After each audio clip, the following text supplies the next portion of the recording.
Avec Eric Scotto. Est-ce que vous pouvez vous présenter votre entreprise? Oui, alors AQ Énergie est spécialisée dans le développement, la construction et l'exploitation de centrales d'énergie, centrales à partir d'énergie renouvelable. Mais on a un prisme insulaire et on a un prisme outre-mer depuis toujours. On est né dans les outre-mer en ce qui concerne le solaire, en inventant des solutions il y a une dizaine d'années pour concilier en fait la cohabitation en fait entre plusieurs transitions, la transition énergétique et la transition agricole. C'est-à-dire que sur un même espace, on a créé des serres anticycloniques solaires qui permettent donc de favoriser le développement du bio sous serre photovoltaïque dans nos outre-mer. On fait la promotion de beaucoup de solutions, dont des solutions qui seraient très intéressantes pour la Guyane, notamment le solaire flottant. Ce fameux barrage de Petit Saut, on pourrait y concilier donc cette activité hydraulique et une activité de production solaire, simplement en faisant flotter nos panneaux sur ce barrage. Alors un barrage justement qui montre ses limites suite à une longue sécheresse que le département connaît actuellement. Mais alors tout cela, ça nécessite un coût et également de l'ingénierie.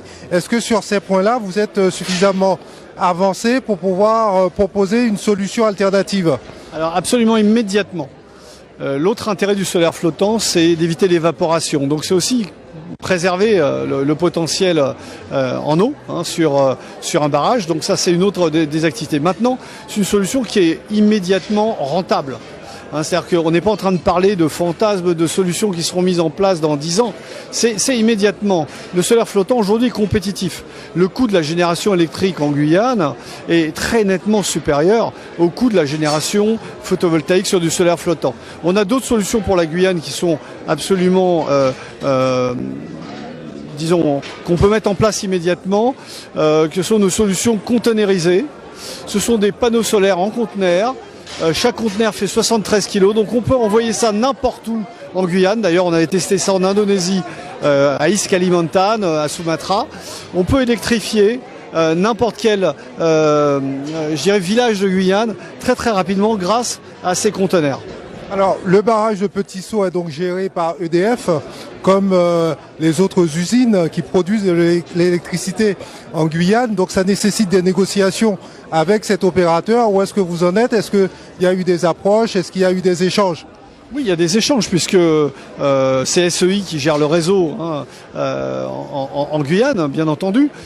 Donc on attend maintenant qu'il y ait un appel d'offres sur ce plan d'eau et qu'il y ait une ouverture à d'autres opérateurs comme nous.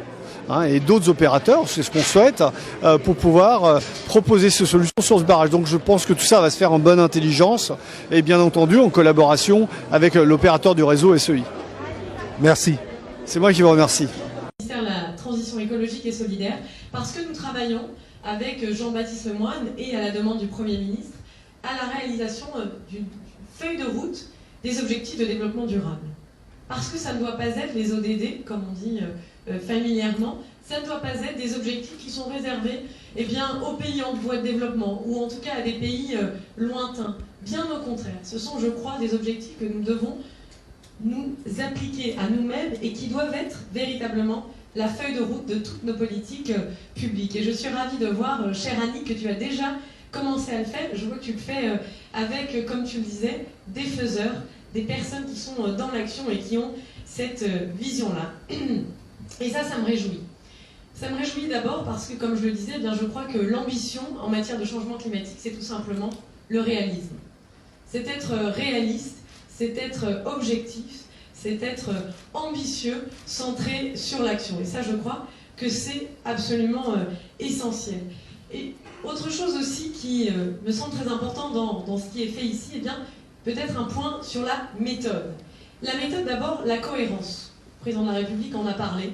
Souvent, on parle d'objectifs très ambitieux en matière climatique et parfois, on a tendance, ou ça arrive, qu'on ne parle pas suffisamment de justice sociale. Et là, je vois que les deux sont profondément liés. Cohérence aussi, parce que ce qui est dans les Outre-mer, ce qui peut se faire là-bas, doit se faire aussi en métropole. Et les deux sont très liés dès le début.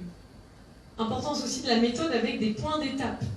C'est très bien de se fixer des objectifs à long terme, c'est encore mieux de se fixer des points d'étape, de se dire qu'ensemble, eh bien, nous allons vérifier, voir comment ces objectifs sont mis en œuvre concrètement, quelles sont les actions, par exemple en matière de zéro déchet. Et je parlais de cohérence, et bien ici, nous allons porter des lois, la loi notamment de programmation pluriannuelle de l'énergie, une loi aussi ambitieuse sur l'économie circulaire, sur la gestion des déchets, qui va permettre de travailler de façon plus étroite encore avec les Outre-mer, mais surtout d'en faire un véritable laboratoire et de voir, parce que je le sais, j'ai eu l'occasion d'échanger avec beaucoup d'élus des Outre-mer, je sais que beaucoup de choses se font déjà qui peuvent servir de modèle pour nous, de modèle eh bien, pour anticiper, pour sauter des étapes, parce que c'est avec cette approche-là qu'ils travaillent et c'est ce que nous pourrons faire aussi en métropole. Et puis enfin, peut-être sur la méthode, un point fondamental qui est dès le début, eh bien, la collaboration entre acteurs est à la base aussi